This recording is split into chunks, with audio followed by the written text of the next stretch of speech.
Good morning all of you. मेरा नाम बीना नेगी है। मेरा रोल नंबर 181075400011 है। मैं मयंक कॉलेज ऑफ एजुकेशन की बीएड तृतीय सेमेस्टर की छात्रा हूँ तथा मेरा ईमेल आईडी है BEENUNEGI93@gmail.com। मेरा विषय विज्ञान है तथा आज हम यहाँ पर कक्षा 8 के भौतिक विज्ञान के उपविषय प्रकाश के अपवर्तन के बारे में पढ़ेंगे। तो छात्रों, सबसे पहले हम यहाँ पर मैं आपसे कुछ प्रस्तावना प्रश्नों को पूछूंगी और जिन जिन छात्रों को उत्तर आता हो वो शांतिपूर्वक अपना हाथ खड़ा करें और मुझे उत्तर बताएं। तो छात्रों, सबसे पहले आप मुझे बताइए कि जब हमारे घरों में बिजली चली जाती है तो क्या होता है? जी हाँ, जब हमारे घरों में बिजली चली जाती है तो अंधेरा हो जाता है। अब आप मुझे बताइए कि उस अंधेरे को दूर करने के लिए हम क्या करते हैं? जी हाँ, अंधेरे को दूर करने के लिए हम टॉर्च, मोमबत्ती, लैंप आदि का इस्तेमाल करते हैं। Very good. अब आप मुझे बताइए कि टॉर्च, लैंप, मोमबत्ती आदि का इस्तेमाल करने से हमें क्या प्राप्त होता है? जी हाँ, टॉर्च, लैंप, मोमबत्ती आदि का इस्तेमाल करने से हमें प्रकाश मिलता है। अब आज हमारा उद्देश्य यही है कि हम यह जानेंगे कि प्रकाश क्या है तथा प्रकाश के अपवर्तन के बारे में हम यहाँ पर जानेंगे। तो छात्रों, सबसे पहले मैं आपको बता दूं कि प्रकाश एक तरह की ऊर्जा है जिससे हम चीजों को देख सकते हैं, अपने चारों ओर की चीजों को हम देखने में सक्षम हो सकते हैं। अब प्रकाश के अपवर्तन के विषय में अगर हम जाने तो जब कोई आपतित किरण किसी सतह पर पड़ती है तो एक विरल माध्यम से सघन माध्यम में प्रवेश करने पर वह उस सतह के अभिलंब की ओर मुड़ती है। इसी किरण के माध्यम बदल जाने पर हमारे अभिलंब की ओर मुड़ने की प्रक्रिया को हम प्रकाश का अपवर्तन कहते हैं। इसे हम एक उदाहरण के माध्यम से समझेंगे। तो यहाँ पर मैंने एक ग्लास में पानी लिया है तथा मैं एक पेंसिल ले रही हूं।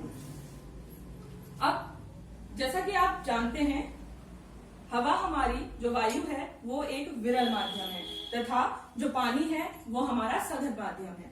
तो जब हम पेंसिल को इस पानी में डालते हैं तो हम देख सकते हैं कि पेंसिल हमें इस सतह से मुड़ी हुई नजर आ रही है। इसका कारण आप समझ सकते हैं कि जब प्रकाश की किरण वायु से प्रवेश होकर पानी में जाती है तो वह अभिलंब की ओर मुड़ रही है। इस प्रकाश की किरण के मुड़ने की वजह से ही हमें यह पेंसिल भी मुड़ी हुई नजर आ रही है। अब हम यहाँ पर बात करेंगे प्रकाश के अपवर्तन के नियमों के बारे में। तो मैं आपको बता दूं कि प्रकाश के अपवर्तन के 2 नियम हैं।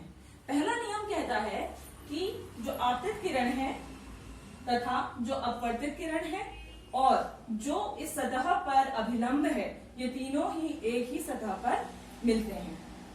दूसरा नियम कहता है कि जो आपतित किरण के द्वारा बनाया गया कोण है, जो कि आपतित किरण और तथा अभिलंब के बीच बनता है, तथा इस किरण के दूसरे सघन माध्यम में प्रवेश होने पर जो किरण अपवर्तित किरण होती है और जो हमारा अभिलंब है, इसके बीच में जो कोण बनता है इसे हम बोलते हैं आपतित कोण की ज्या। ये दोनों कोण जो है स्थिर होते हैं। इस आपतित किरण की ज्या तथा अपवर्तित किरण की ज्या दोनों ही स्थिर होते हैं और यही हमारा स्नेल का नियम भी कहलाता है। धन्यवाद। मैं यहाँ पर अपनी पाठ्य योजना के कार्य के बारे में बताना चाहूंगी। हमने यहाँ पर कुछ सामान्य उद्देश्यों के बारे में लिखा है, जिसमें हम जानेंगे कि कैसे हमें छात्रों में विज्ञान के उद्देश्यों के बारे में ज्ञान उजागर करना है तथा किस प्रकार हम छात्रों में वैज्ञानिक दृष्टिकोण पैदा कर सकते हैं।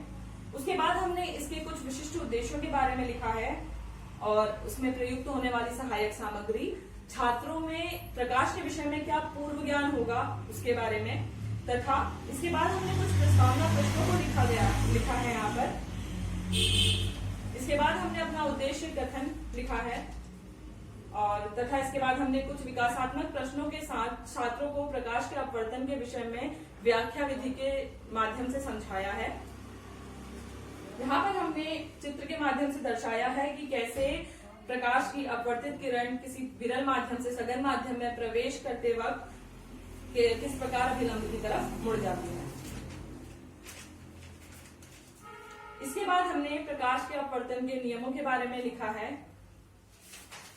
तथा यहाँ पर हमने शामपट्ट कार्य दर्शाया है तथा कुछ पुनरावृत्ति प्रश्न और गृह कार्य के विषय में लिखा है।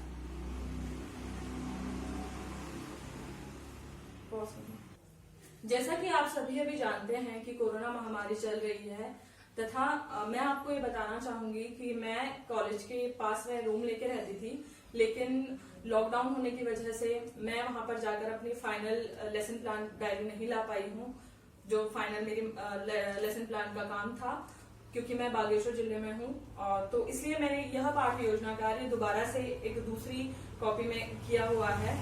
तो मैं अपने टीचरों से अनुरोध करती हूँ कि वो मेरी परेशानी समझें तथा मेरा सहयोग करें। धन्यवाद।